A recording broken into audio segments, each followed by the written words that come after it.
नमस्कार दोस्तों, मैं अन्नू यादव। आज के इस वीडियो में मैं आपके लिए एक छोटी सी कहानी लेकर आई हूँ। चंदनपुर राज्य में दीनानाथ नाम के एक बहुत गरीब सेठ था, जो कि किसी ज़माने में बहुत बड़ा धनवान था। जब सेठ धनी था तो उस समय सेठ ने बहुत ही पुण्य किया, गौशाला बनवाया, गरीबों को खाना खिलवाया, अनाथ आश्रम बनवाए और भी बहुत ही पुण्य किया था। लेकिन जैसे जैसे समय गुजरा सेठ निर्धन हो गया। एक बार सेठानी जब बाजार से कुछ सामान ला रही थी तो उसने सुना राजा के सैनिक कुछ ऐलान कर रहे हैं। सुनो सुनो सुनो, सारे नगरवासियों के लिए राजा विक्रमजीत का आदेश है। यदि किसी व्यक्ति ने कोई पुण्य कार्य किए हैं तो वे अपना पुण्य बताएं और अपने पुण्य का जो भी उचित फल है वे इनाम स्वरूप राजमहल से ले जाएं। क्या जिसने भी पुण्य किया है उसे राजा इनाम देंगे? फिर तो ये बात इन्हें जाकर अभी बताती हूँ। गरीबी में दिन गुजारते हुए हमें भी कहाँ रातों को नींद आती है। सेठानी घर जाकर सारी बात अपने पति को बताती है। सुनिए जी, मुझे आपको कुछ बताना है, बहुत ही ज़रूरी बात है, जिसे सुनकर आप भी बहुत खुश होंगे। राजा विक्रमजीत ने राज्य में ऐलान किया है, जिस भी व्यक्ति ने अपने जीवन में पुण्य कार्य किए हैं वे उन्हें जाकर राजा को बताएं तो वे बदले में इनाम स्वरूप बहुत सारा धन देंगे। और हमने तो बहुत ही पुण्य किए हैं। आप राजा के पास जाओ और अपना पुण्य बताकर उनका जो भी फल मिले ले आओ। सेठ दीनानाथ बोले, अगर ऐसी बात है तो मैं कल ही राजा के पास चला जाऊंगा। मैंने तो इतने पुण्य किए हैं कि गिनते गिनते राजा भी थक जाएंगे। और अगले दिन ही सेठ दीनानाथ राजा से मिलने जाने के लिए तैयार हो गया। जब सेठ महल जाने लगा तो सेठानी ने सेठ से कहा, सुनो जी, ये रास्ते के लिए 4 रोटी बनाकर बांध दी हूँ।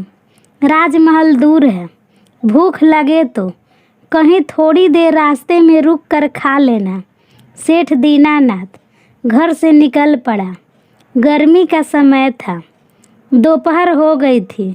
बहुत गर्मी है, दोपहर में तपती धूप में चलना थोड़ा मुश्किल है। प्यास भी लगी है। सामने तालाब से पानी पीकर वृक्ष की छाया में क्यों न बैठकर थोड़ा आराम कर लूं और रोटी भी खा लूं। सेठ दीनानाथ वृक्ष के नीचे रोटी रखकर पानी से हाथ धोने लगा। तभी वहाँ पर एक कुतिया अपने 4-5 छोटे छोटे बच्चों के साथ पहुँच गई और सेठ के सामने प्रेम से दुम हिलाने लगी। तभी सेठ ने कहा, लगता है कि कुतिया भूखी है तभी दुम हिला रही है। शायद ये मेरे से कुछ खाने के लिए मांग रही है। लगता है इसे मेरे पास से रोटी की खुशबू आ गई है। रुक, मैं अभी 2 रोटी तुझे देता हूँ। कुतिया को देखकर सेठ दीनानाथ को दया आ गई। सेठ दीनानाथ 2 रोटी निकाल कर कुतिया को दे दिया। कुतिया भूखी थी और बिना समय लगाए दोनों रोटी खा गई और फिर से सेठ की तरफ देखने लगी। लगता है ये 2 रोटी इस कुतिया के लिए कम रहेगी। इसके 4-5 बच्चे इसका दूध भी पीते होंगे। 2 रोटी से इसका भूख नहीं मिट सकती। ये ले, ये बची हुई 2 रोटी भी तू खा ले।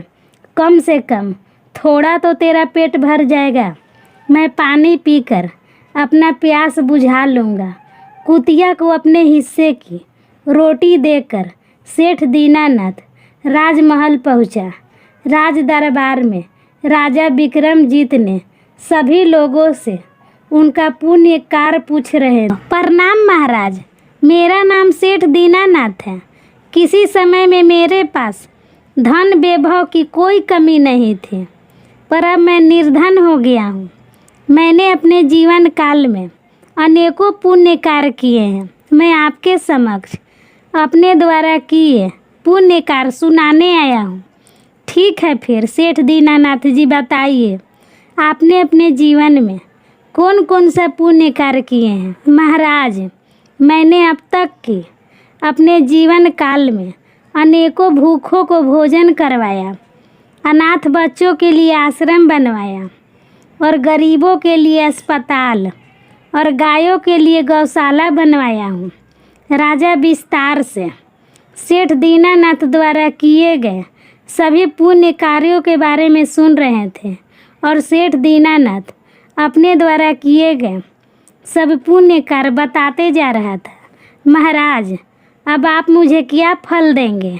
मैंने आपको अपने द्वारा किए गए बहुत से अपने कार्यों के बारे में बता दिया हूँ।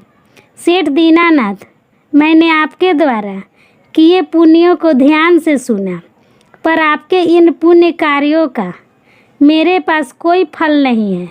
यदि आपने कोई और पुण्य किया है तो वे भी बताएं, शायद उसका फल मैं आपको दे पाऊँ।